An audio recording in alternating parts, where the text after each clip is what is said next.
Anxious to step through the gate again, Major? Yes, I am. We all are. Would you like us to bring back anything special? No thanks. Groceries, new outfit, flatware? No, just yourselves in one piece, please. Dial it up. Be safe.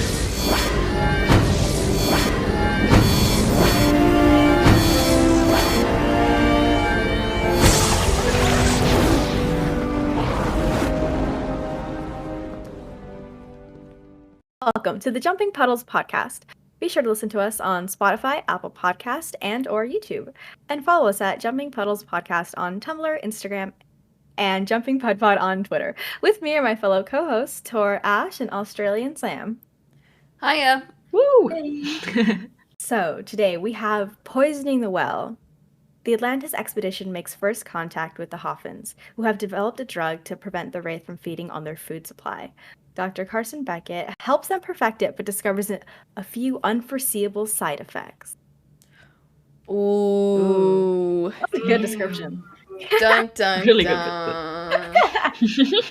That's a really big Carson episode. Hell yeah. Yeah, like the only one, right, that we get. Let me think. Maybe. I mean, one can make the argument that Whispers is sort of Yeah, I was gonna say Whispers. a Carson episode-ish. He kind of shares the spotlight a little bit. Oh, But that's in season 5. I haven't seen it. yeah, true. You could also make the argument for Sunday. I was just about to say that. Why would you bring that up?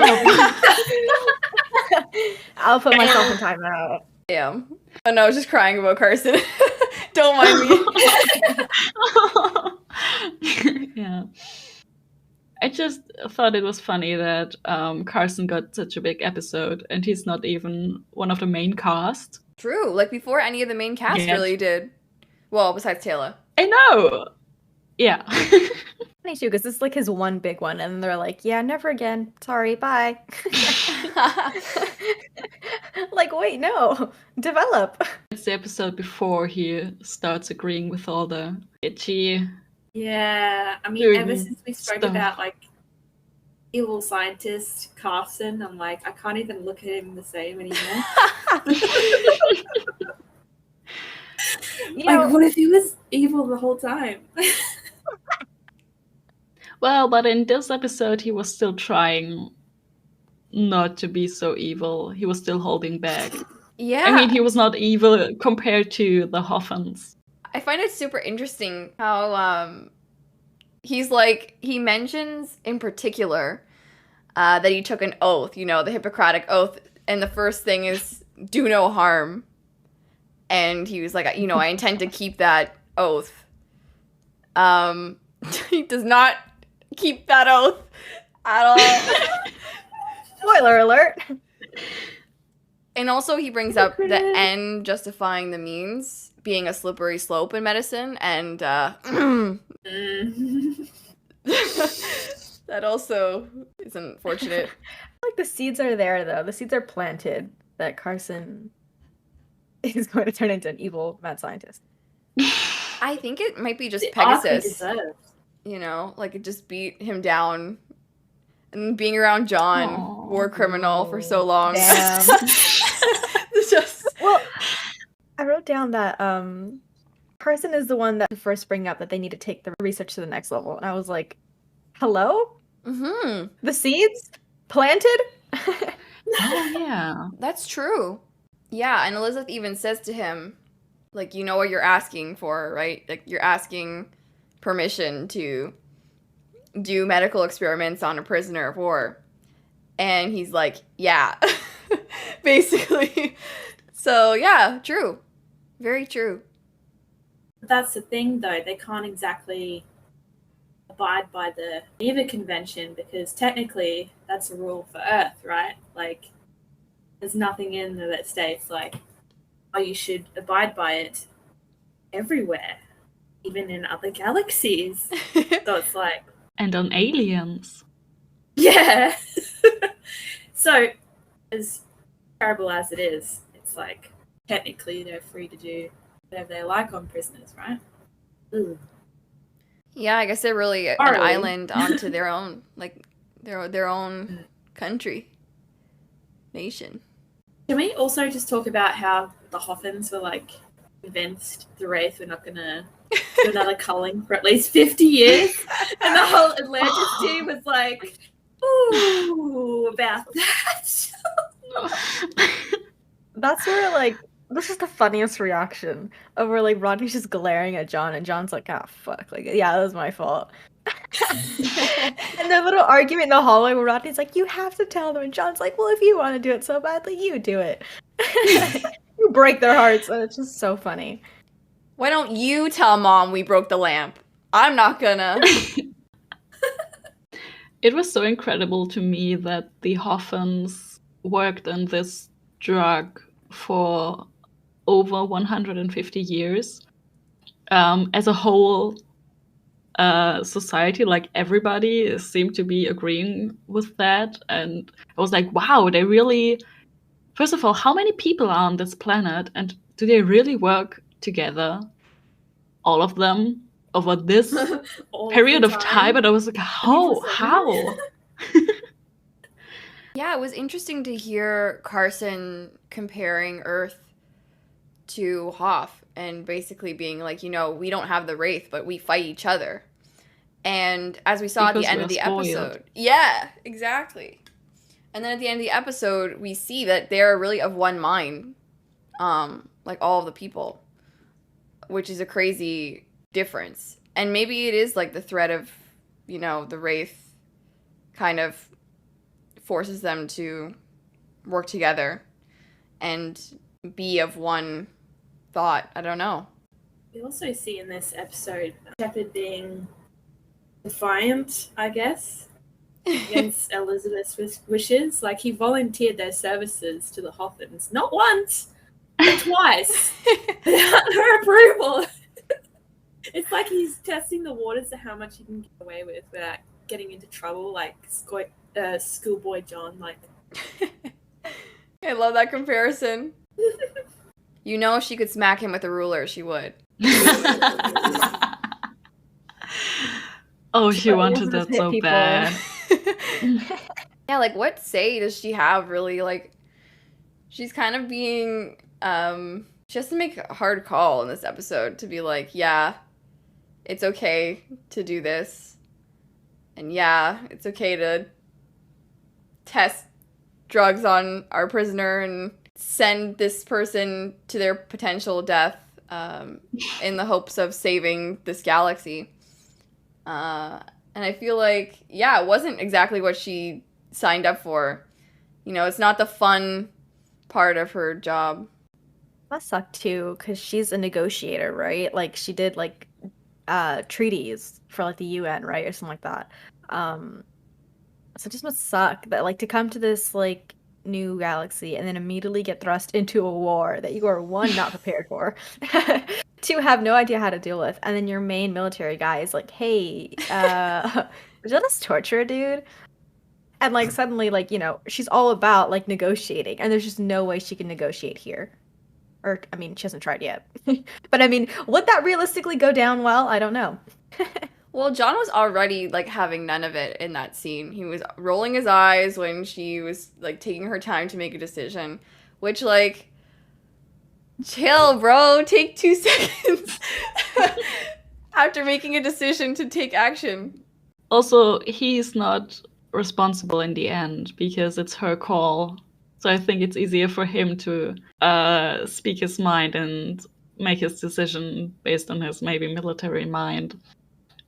And she has to, like, she has the final saying after all. No. True. Funny too, because I feel like she brings up the Geneva Conventions, which is something that to this day, if you go on Tumblr into the Stargate Atlantis tag and you scroll for a bit, you'll see so many conversations talking about, like, did they do the right thing? The Geneva Conventions, they just throw it out the fucking window, like all that stuff. And then John kind of justifies, you know, he uses that phrase to justify the argument, which is like, oh, well, if the Wraith went to the Geneva Conventions, like, they would have eaten everyone there.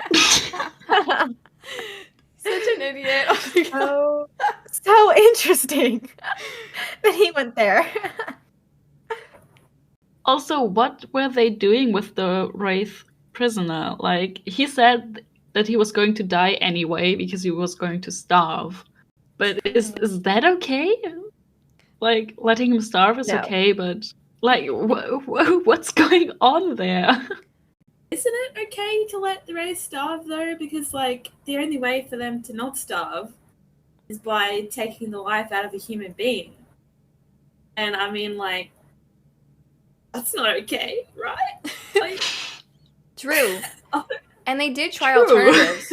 They did try to feed it other livestock, like I'm assuming animals from the mainland, but it didn't work, or they just didn't want to eat it. So, The Wraith are picky eaters. yeah. It's not like they were you know. intentionally starving him. He just wasn't eating. He's just being petty. Yeah.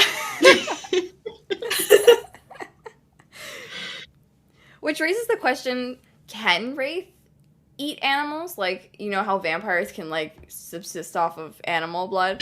Can they...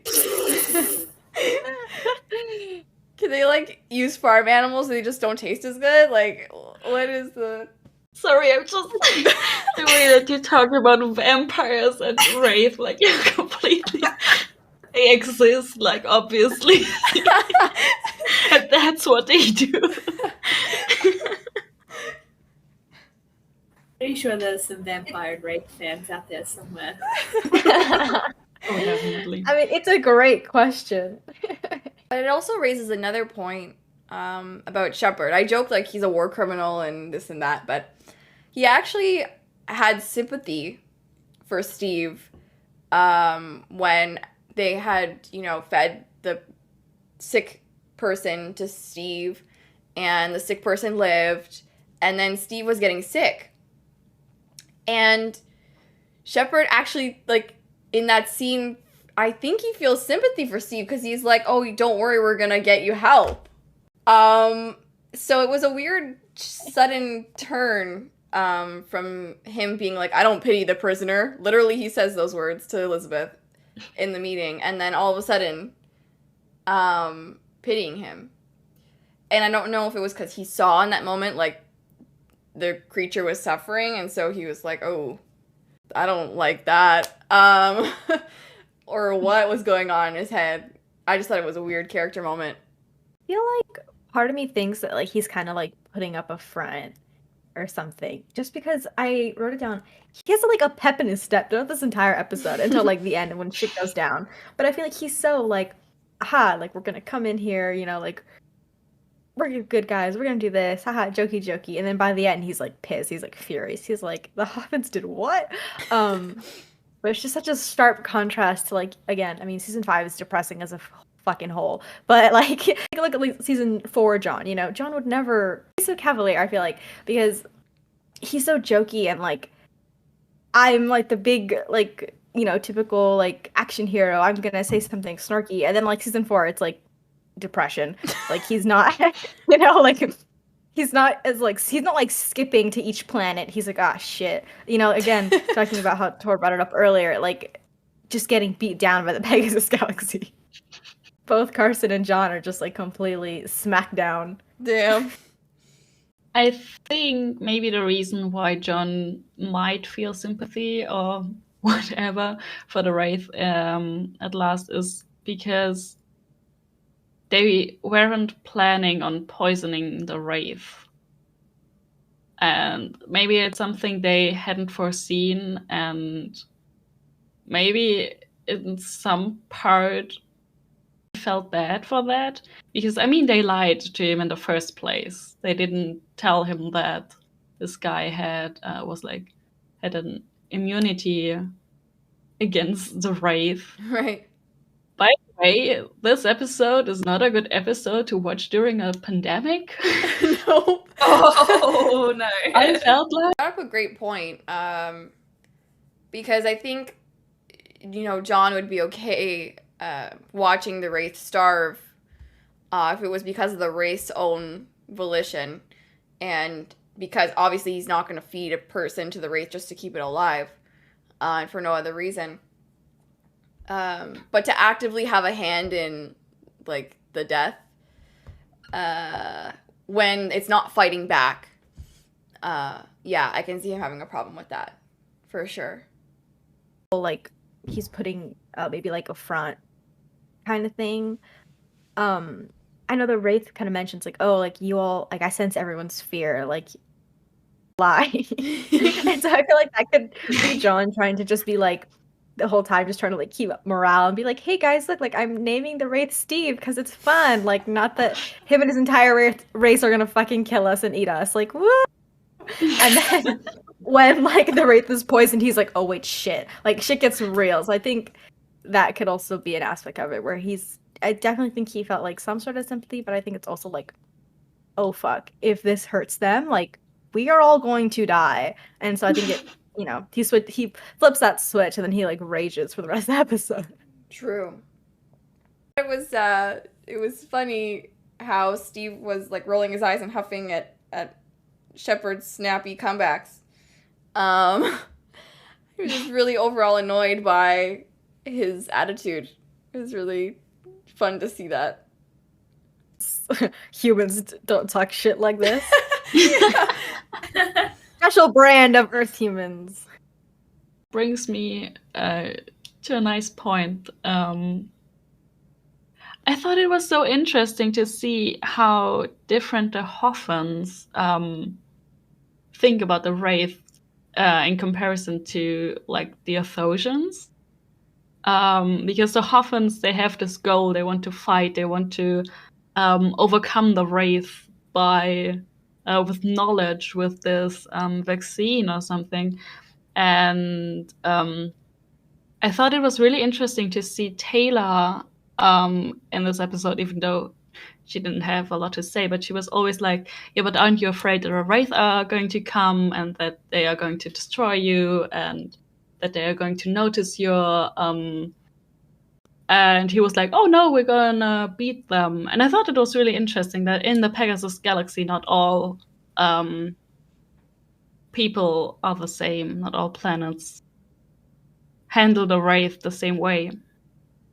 Like, their culture chooses to conceal their scientific advancements in that, may I say, really super cool secret library that I would love to work at, if not for beautiful death.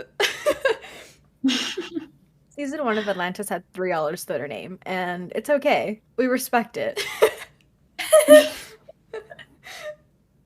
Ash's point about you know, have their own like distinct kind of society from the Athosians, and I do kind of, this is my actually pretty major complaint about Atlantis as a show in general, because I think that they didn't do enough like universe building, because there's just so many questions like when you get down to like the nitty-gritty of it, you know, like how many planets are in the Pegasus, what are the Wraith feeding grounds, where are they, did we ever, you know, like what are the normal planets they always hit and why, how many planets are in the coalition in season 5 that jailed everyone and was like, you guys are war criminals, you know, like the list can go on and on. So I think it would have been really cool to see more of those questions answered. However, it does give the chance for fic writers to come up with their own ideas, so I appreciate it. There. Do Wraith have names? Like actual names, we just don't know about them. So how would it be if Steve's actual name was actually Your Death? Like, if that was his name. Imagine. Oh my god. And imagine it wasn't like actually your death, but it was like something sounding similar to your death, like You'll Death or something. And Wait. And John's So like, no, good. I don't like that name. I'm just gonna give you my own name.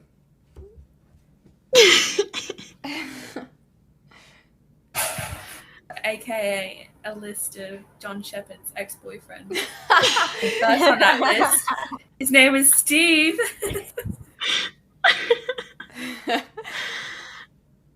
Novels, they have names, and their names are interesting. wraith names? Yeah, they have like names like North Star and like really celestial No. sounding names. What? North Star? I don't know. Let me try to find an example really quick. Like, I don't know, the pony of a 13-year-old? I mean, this kind of goes into the question. I mean, this is a minor tangent, but like, are the novels canon? Their thoughts. They're not. I find them like published Okay. fan fiction, which is cool because I like fan fiction and I think it's great to read. So Some of the SG-1 novels, and I choose not to think that they are canon. Well, there are some really good novels, and some are just really, really bad. oh no. Only Michael's name is Last Light. That No. No. Okay. The woman was too stunned to speak. What the fuck? This kind of unique. In the Pegasus Galaxy naming Wraith.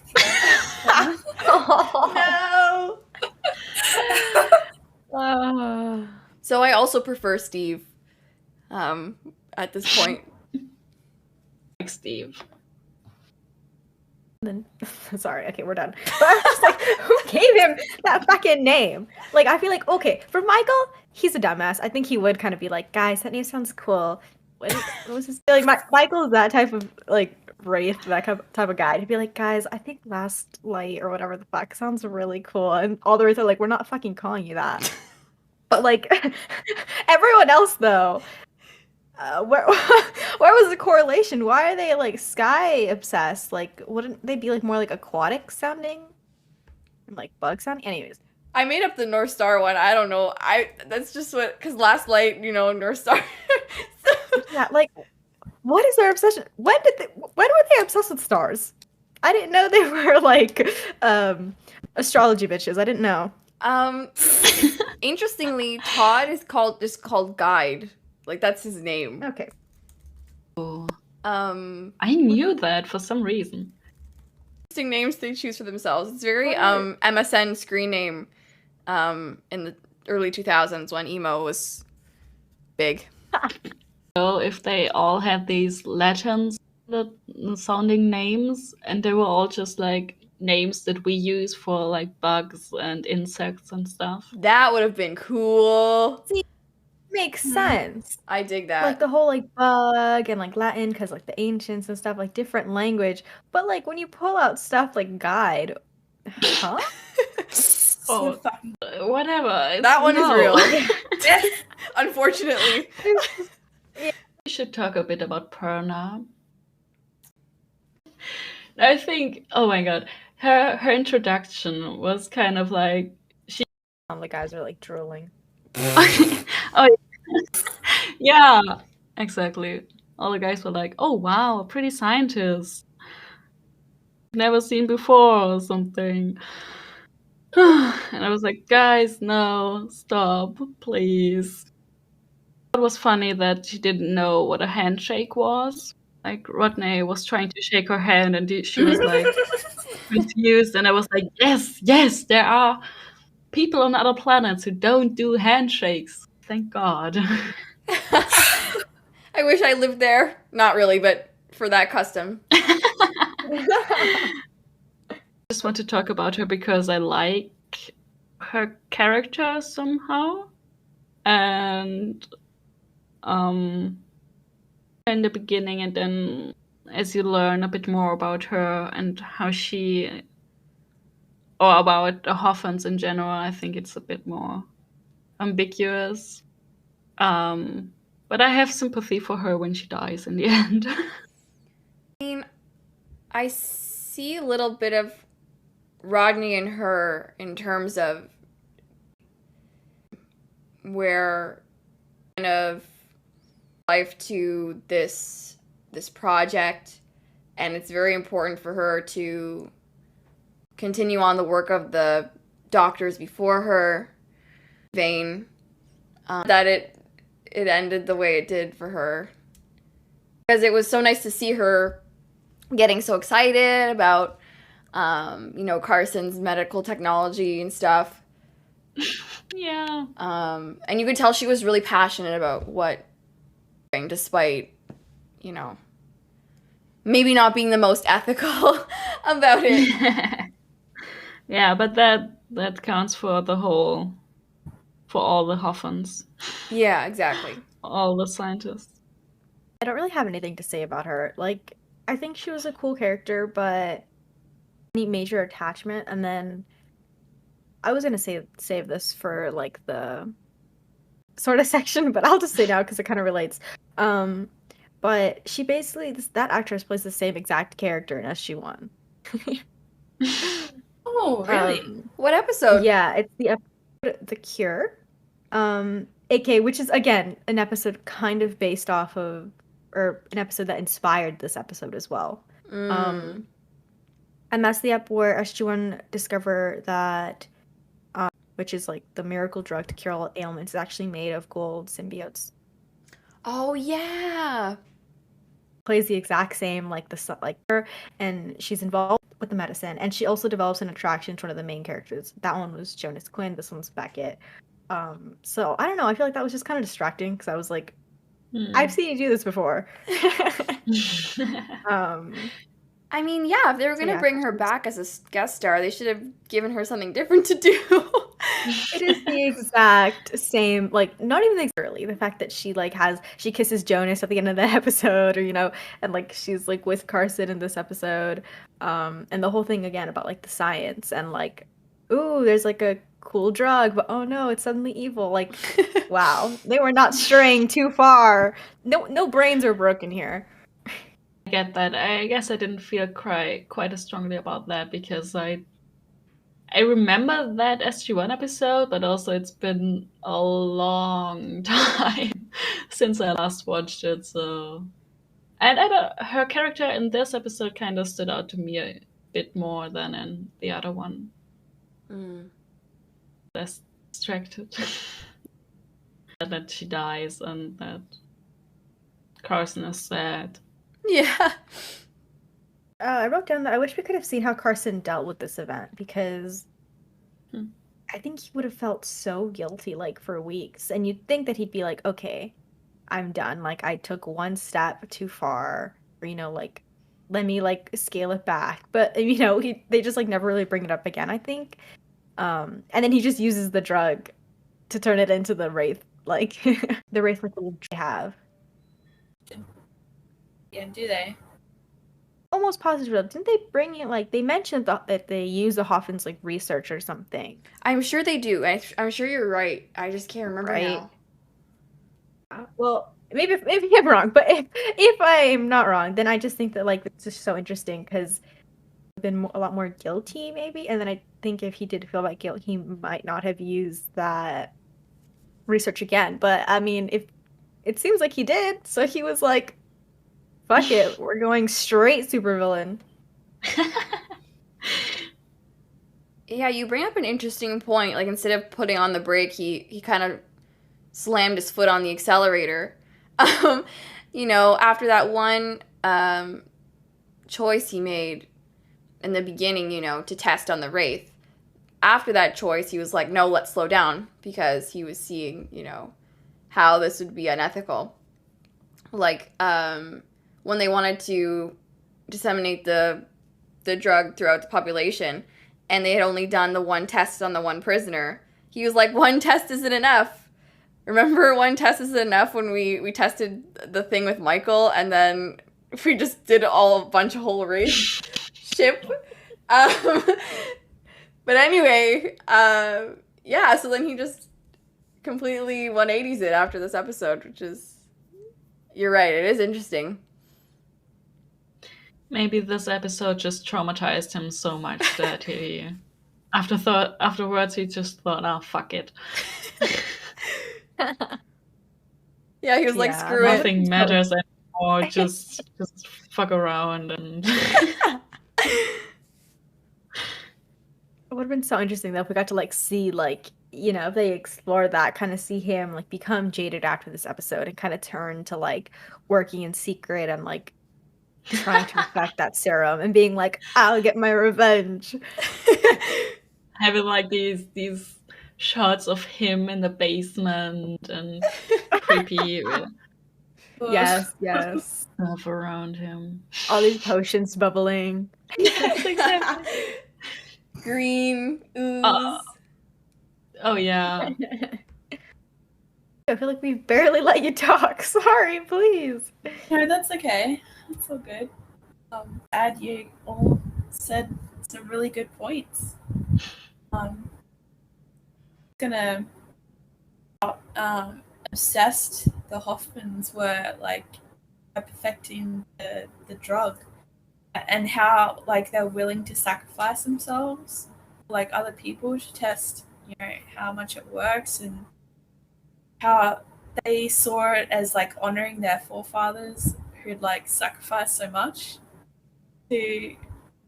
for this drug to work, and they saw it as kind of like a religious obligation, which I thought was interesting. That clash with like Atlantis, like the people of Atlantis and their values and morals, and fascinating.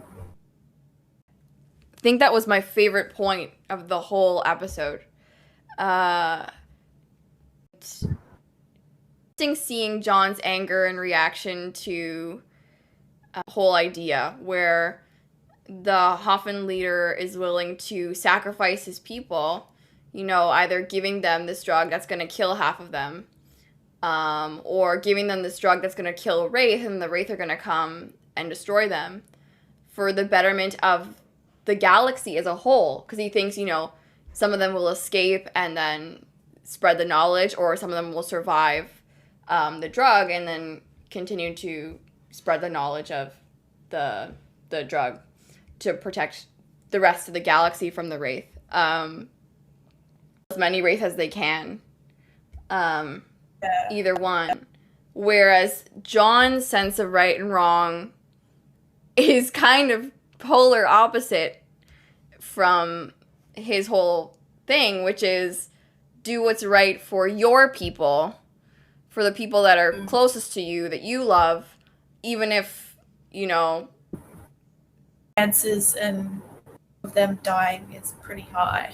Yeah. Regardless of that, it's still worth trying. Like, as the leader of the whatever his name is, probably saw it as like maybe he did like a asked estimate, saying like, probability of all of the people dying is way higher if you don't administer the drug, as opposed to like administering, like maybe he was like, only 50% of the civilization will die if we administer the drug. If we don't administer it, it might be like 90 to 100%. Not saying that's right at all. Like, that's probably where him and John differ a lot. It's like, fuck that. It's still 50% of the civilization. Yeah. And too much of a sacrifice.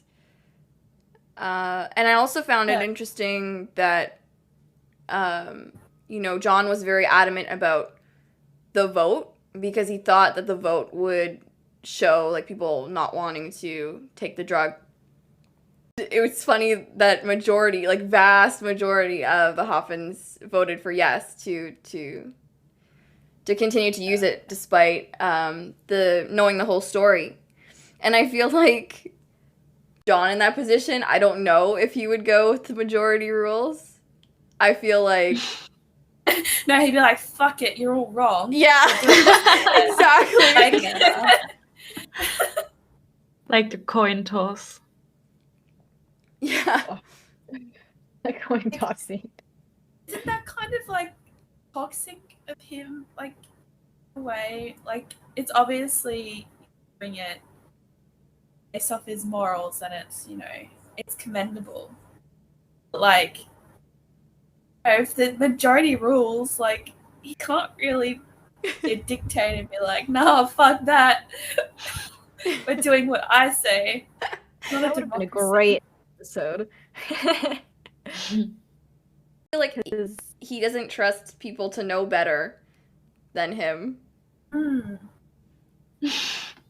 She's Yeah, kind of especially- arrogant in a way. Yeah. Especially when it comes to tiny people like he bit. loves too. Like I think we've seen it before, you know, and later on we'll see it more. That he just kind of goes like literally feral. He turns into a wild being, whereas like I will do anything for you. But it's like, bestie, hey, wait a minute. What if like you can't decide what's best for other people, you know?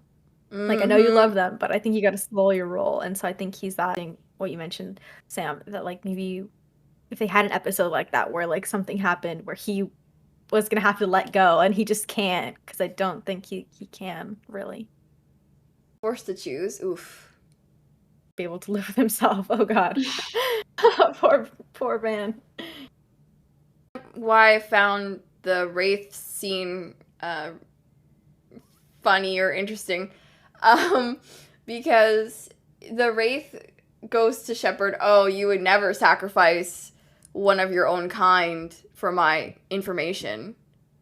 And us who have watched Atlantis know that he does sacrifice a human to a Wraith in the future.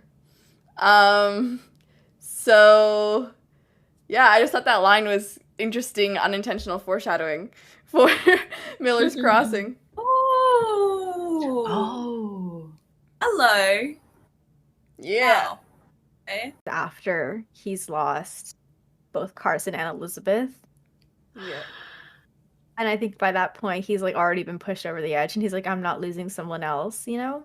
So I could see like that, those deaths driving him even more to be like, absolutely not, Rodney. I'm gonna sacrifice someone else in your place. Instance of him like Rodney was like, "No, I'm gonna do it," and then he was like, "No, you're not." Like, this isn't a democracy, you know. What an interesting guy. At the same time, like it, you know, it should have been Rodney's choice, but at the same time, it's like, why did he approach John and ask him if it's okay if he did it? Like, True, he was asking for it. True. Very true. it's like he wanted reassurance that he was doing the right thing. Not to John, he wasn't. He was I not know. doing the right thing. Or maybe deep down he knew like John was gonna do anything he could to stop him almost. Maybe one person who would refuse to let him go. Fuck. You killed Sam. She's dead. Miller's Crossing, like just love and appreciation. Oh, I fucking can't wait till we do that episode. Oh my god. That episode is gonna be extra long. I don't know, it's like 3 hours long. Hell yeah. It's just John, man, and his ethics of care. He is just something else for our protagonist, quote unquote, hero character. So interesting. The most fascinating guy. And I'm so happy that like, I mean, not only with John, but like with every character, I feel like we've kind of gone pretty in depth and like found something new maybe that maybe the people, you know, like even when we're doing this, you know, like I feel like I'm learning so much about each of these characters. And so I think it's really good too, because, you know, I think John gets a pretty bad rep sometimes in the community. And so John propaganda. I was just gonna say, like, dolphins become extinct after administering the drug. I can't remember, like, or they. In a later episode that I think it was that the Wraith did destroy their entire population when they found out about it. Because I think Really? Michael, yeah, because Michael uses their information. Because when he's fighting his own war against the Wraith. I completely forgot about Maybe. that. Maybe it's Michael that uses their research. If so, sorry that I slandered Carson like that. I think it would have been so interesting if, like, let's say, like, season 3 or season 2, like, they go back to the planet and find out what, like, if someone had survived, I think it would have been really interesting if they had kind of, like, come back and, like, been on Atlantis and kind of worked with Carson. I think it would have given something for Carson, and character-wise, and also just interesting to know about more Pegasus cultures that we visited in earlier seasons. Also, yeah, these are like this is like what, like our like third allies, and Atlantis is like, yeah, sorry, never again, never stepping foot, you know. Like, damn, they slammed the door shut in their face, and they were not budging. Do you think the Hoffans tried to administer their drug on other planets? Because we know that's what they had in mind, but the Atlantis people were just like, nope, not gonna do that. Did Atlantis expedition decide that charge of the whole Pegasus galaxy? That's a good question. Did I miss that? True. Was that? Ah, They just went in guns blazing, and we're like, probably hi when guys. they woke up with Wraith. Colonizers.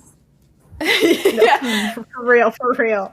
But you raise an interesting point, Sam, because you didn't have the authority to make that decision for the rest of the planets in the Pegasus galaxy. Like, the Hoffins should have the freedom to show people their research and be like, hey, we made this drug. You have the choice to use it or not. Choose to, here it is. If not, okay, we're moving on to the next planet. But Atlantis was like, no, you're not allowed. Like, what we think is right that we've brought from another fucking galaxy, and because we're in this galaxy, it's like, come on, you know, our same morals and beliefs and values. Too, because we were talking about it a little bit before the podcast, but you know, I'm watching Star Trek: The Next Generation, and you know that there's such a staple in that show, which is the Prime Directive. You know, like, it's the whole basis. The Prime Directive is that they aren't allowed to like interfere with other cultures of like the planets that they visit and stuff, and they stick by this rule. Like, literally, there's an episode, a little bit of a tangent. There's an episode where like there's one planet is taking for their benefit, and like everyone's like, hey, we should help them, and Picard's like, yeah, no, we can't, sorry, Prime Directive. And they help them in like a really subtle way, so that like eventually in like, I don't know, like 5 or like a few years, maybe a few months, they can be like stable on their own and they'll like escape from the other planets like rule. But it's just so interesting going from that show and then watching Atlantis. They do not give a fuck. There is no Prime Directive. We don't know her. They went in and were like, yeah, sorry. Yeah, you guys have to listen to us. You can listen to our rules and stuff. And it's just so interesting that they do not give a shit. That's the problem, or a thing with the whole franchise, right? The same as with SG-1. They go to other planets, and if there's something they don't like, they try to change it all the time. It's giving American. It's giving. It's also giving male. It's giving male as well. It's giving military. It's giving military. And British. Let's just throw them in there as well. Our fucking ancestors. They're really bad with that, I think. SU, there's no one to colonize, and they're just too depressed to anyways.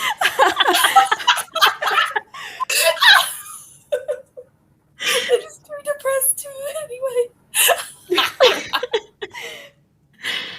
Therapist. Yeah. Whole shit. Oh, they need like 10 Heidmeyers. Only thought that I didn't mention was how do we feel about the boys comparing Beckett to Dr. McCoy?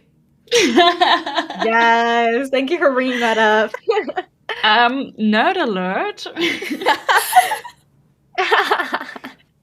It was really funny, especially because John said that, yeah, he's the character that Beckett plays in real life or whatever it was.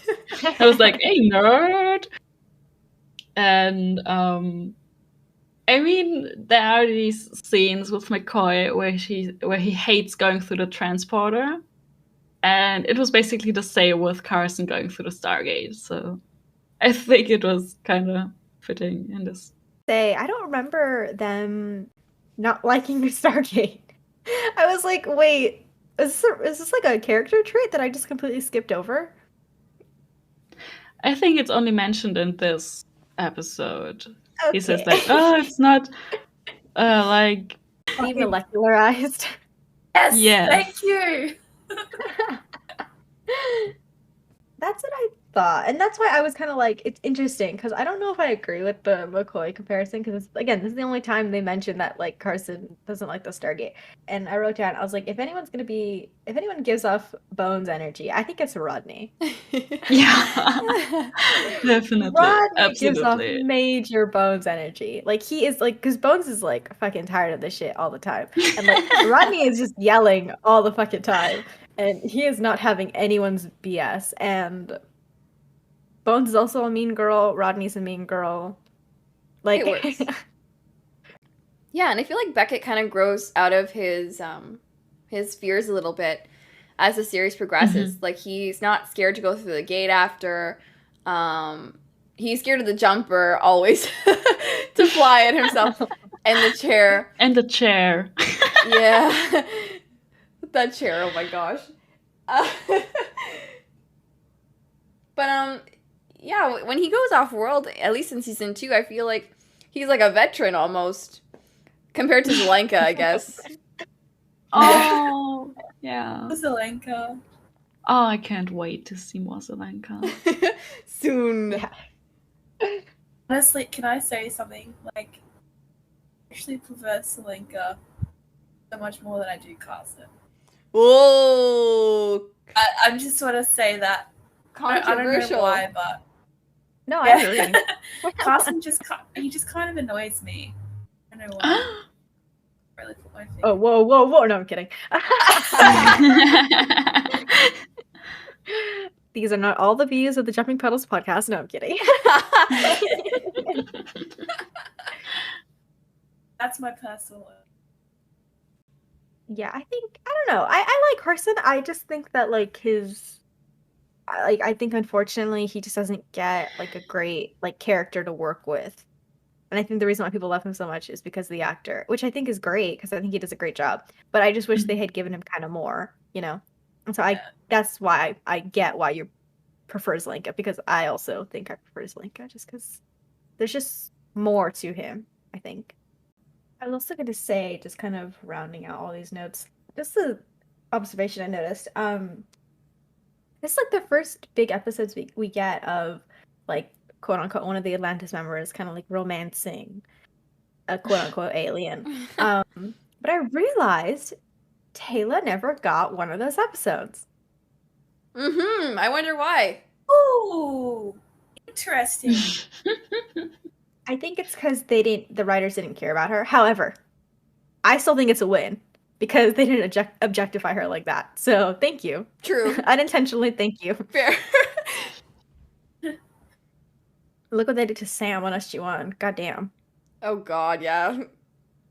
He had the fucking worst love interests, I think, out of all of them. I mean, I don't know. Daniel was Ty, I think, with her. All of her love interests turned crazy and became like obsessed with her. Did just really creepy things. Or they died, or both. They all die, yeah. Yeah. Yeah. Wait, what's it? Rewind that a second. Did Sam and Daniel have a love interest? No. Like Imagine. their love interests are tied for first place, not them as a couple. I was like, oh, I missed a big chunk of that one, probably. Oh my goodness.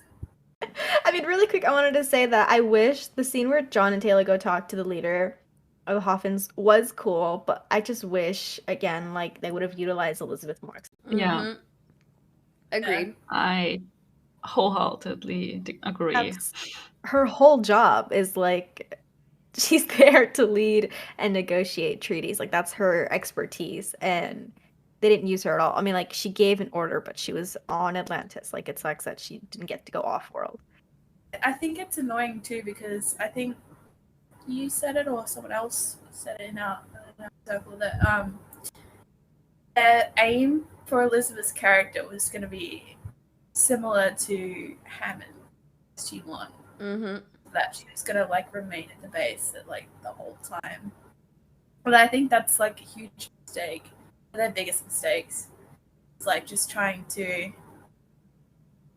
mirror Hammond's character as Elizabeth on SG8, and she could have been, as you said, someone that went off well with them, did the negotiations and the high level leadership stuff. So that's pretty annoying.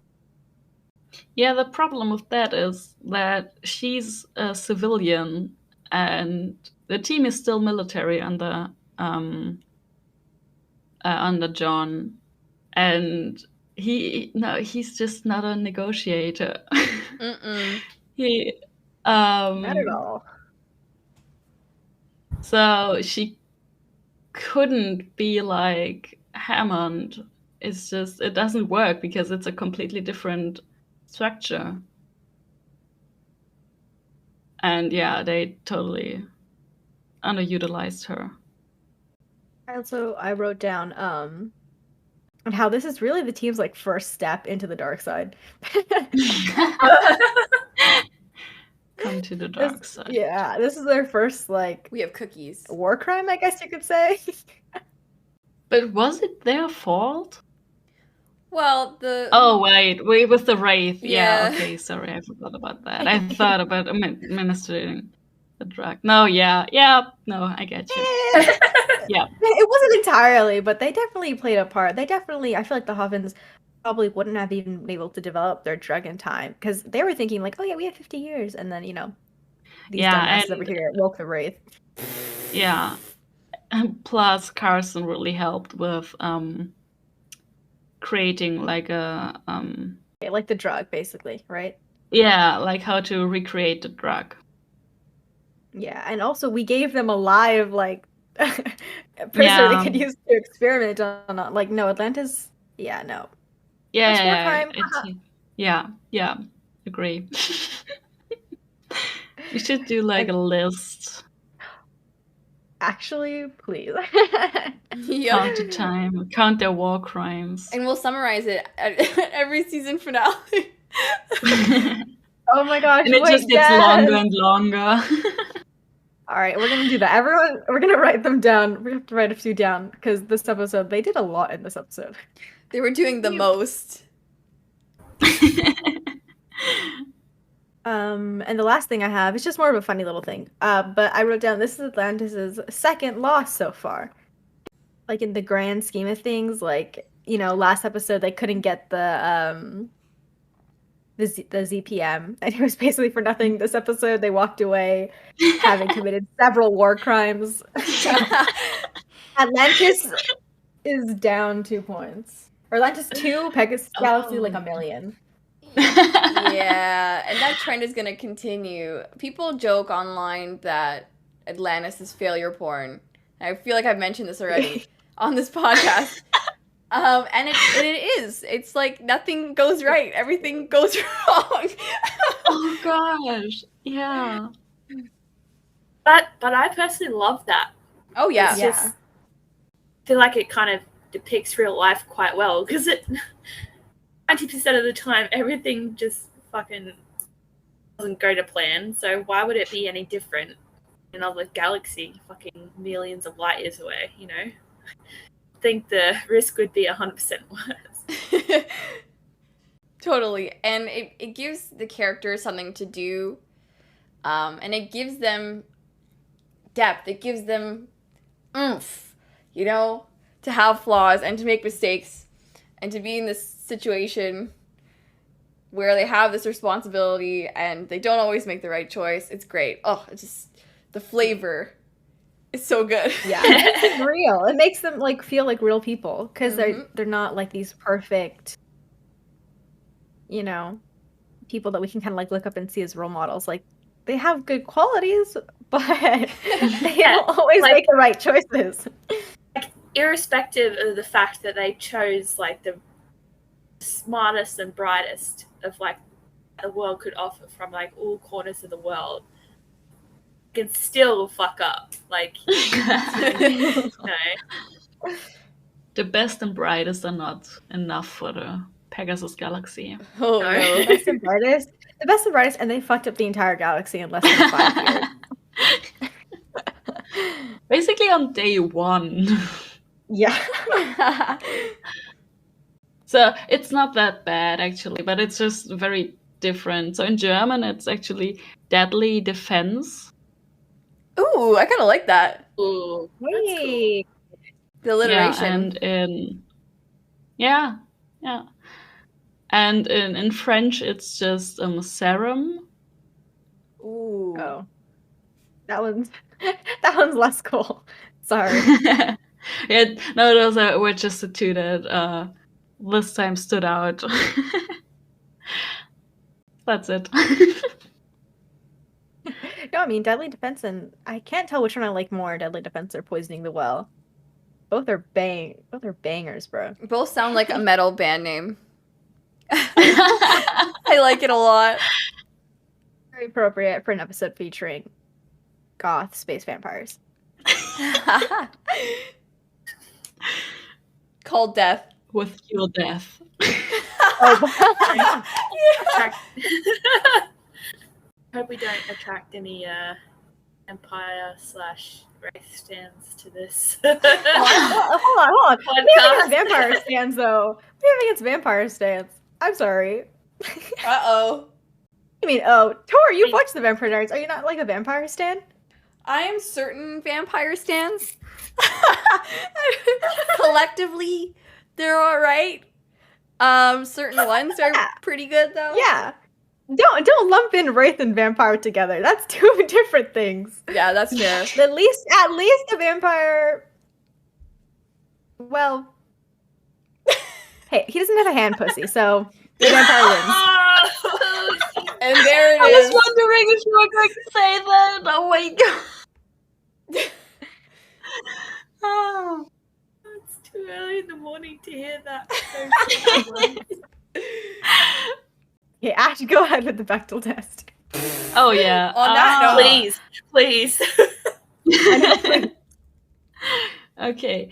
I gave this a fail because there's one scene where Elizabeth and Taylor are in the same scene and they talk back to back, but I don't think they talk explicitly to each other, so I'm gonna say fail. Rip. That's especially sad for an wow. episode where, you know, we had a guest star that's a woman. I know, who had such a big role. Yeah. Like, she could have said something to Taylor, even. Yeah. Maybe she could have gone to Atlantis and talked to Elizabeth and tried to like advocate for their like whole thing. Oh, yeah. She wanted to go. She said she wanted. Yeah. Yeah. Oh. So sad. Yeah. I mean, we kind of already said most of like the fun behind the scenes thing. You know, we talked about how this episode is pretty similar to The Cure and how the main actress plays almost the same exact character in both episodes. This episode does take place 2 weeks after Suspicion. So they are having a horrible month. They are just taking losses left and right.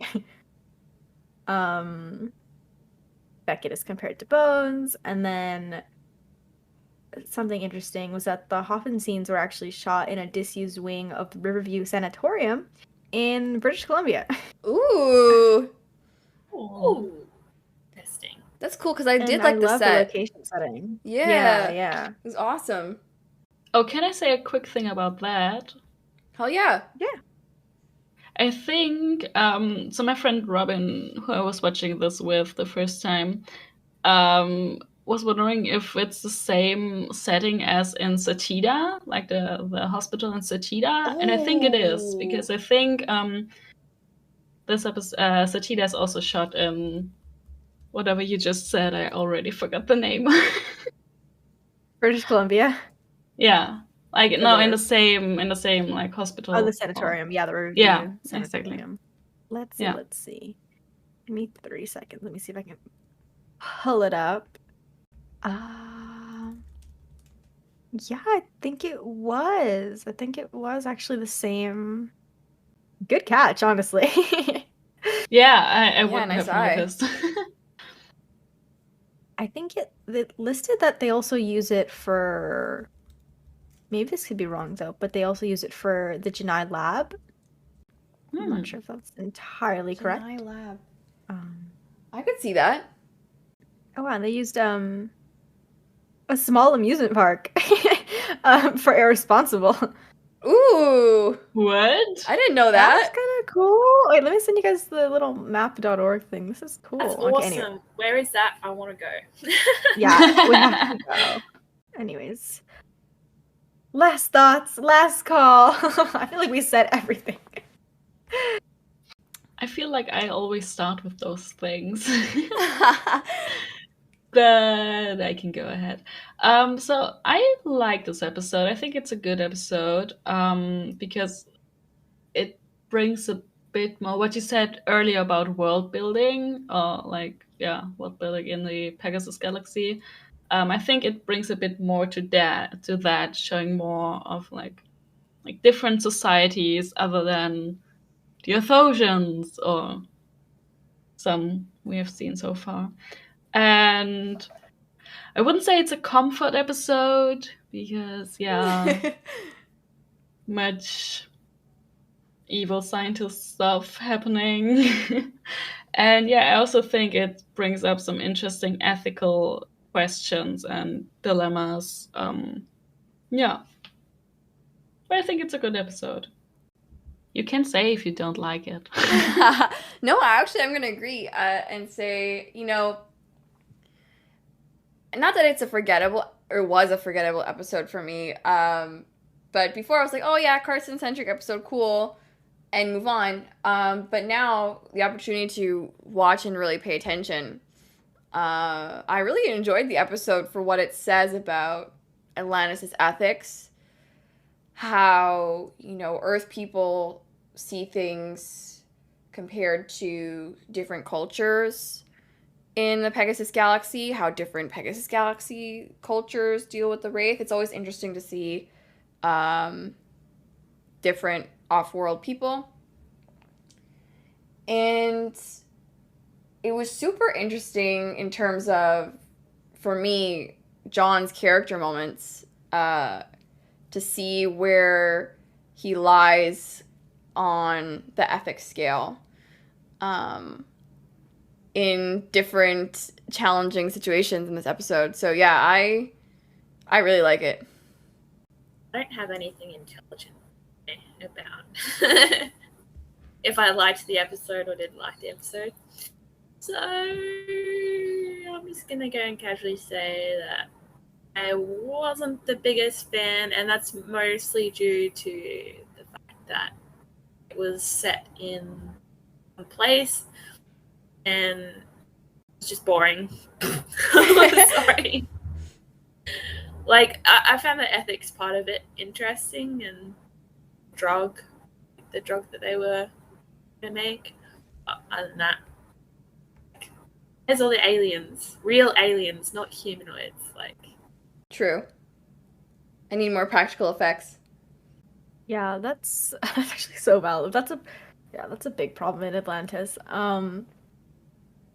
But yeah, no, I like this episode. I think it's one of those where it's like, I think it's better when you get down to like the nitty gritty. Like I feel like I'm very much like okay with the Carson and Perno like love interest, or like kind of like their dynamic is fine, but it's like the ethics that just really kind of make the episode stand out, I think. And again though, I have to say, like, it's just so interesting that when I was first starting Atlantis, people were like, oh, you just have to get through season 1, like it gets better later on. And I was like, guys, what? Season 1 is amazing. Like, Agreed. the way that every single episode so far we've managed to kind of like find like something like really deep, or kind of like just dig into something in each episode. And so it kind of makes me, because I don't I have to again. We're gonna rewatch season 2 obviously when we get there.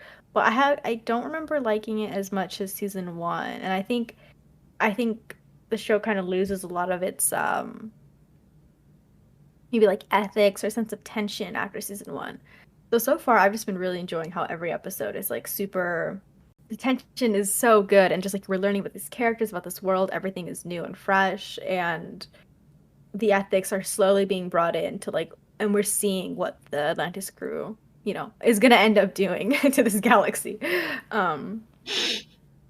So for that, I really enjoyed this ep, and so I think it's definitely, like every single episode we've watched so far, I think it's underrated.